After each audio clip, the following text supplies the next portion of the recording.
there are 5 core disciplines that make a video game. You've got engineers or programmers who are writing the code. You've got the art team that's making all the visuals for the game. And that spans everything from like 3D modeling, characters, environments, to also animation, tech art, making it all work.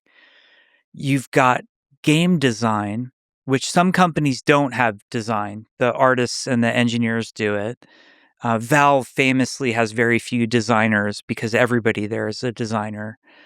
But in companies where design is a discipline, which it very much is so at Blizzard, game designers are sort of the creating the game experience people, setting up all the systems and content in a way that gets the player to navigate through the game. So that's part of his story, part of this quest design, part of it is like how you move through the game world. Yes. So game designers, there's a spectrum, like same with art, same with engineering, of roles within game design. Some are more heavy on the system side. So like any game that you've played where loot drops, Diablo 4, World of Warcraft, Escape from Tarkov, whatever. If there's loot dropping, a designer has planned out very carefully what drops where and at what percentages. That would be like a systems designer. A content designer is somebody who's going to make quests or write storylines, or there might even be a narrative designer, which is even more focused on story. But designers, run the gambit, and then you've got these jack of all trade designers that can do it all. So that's the design group. There's production, which is project management. And production is different at every game company you go to. So if you talk to someone from EA or Blizzard, production might be very different. They might be the boss. They might actually be a designer, or they might be more of a project manager.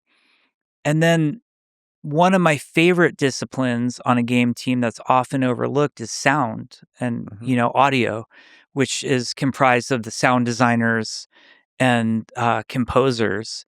And there are two things, I think there are two things that no one realizes how much they bring to a game until they're missing.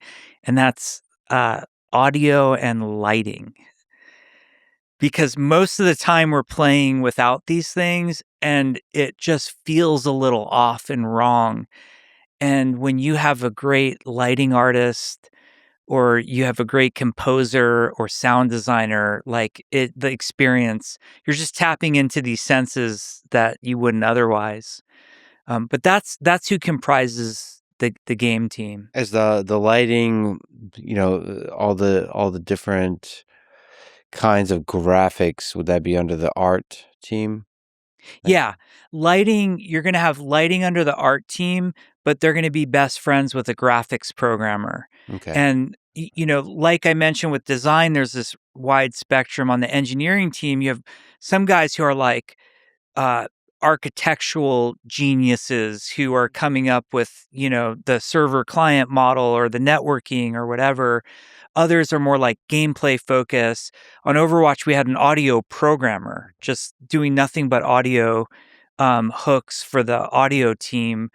And on every game team, you're going to have graphics programmers who will work with people like the lighting artists or the environmental artists, character artists on shaders, and basically any way to make the game.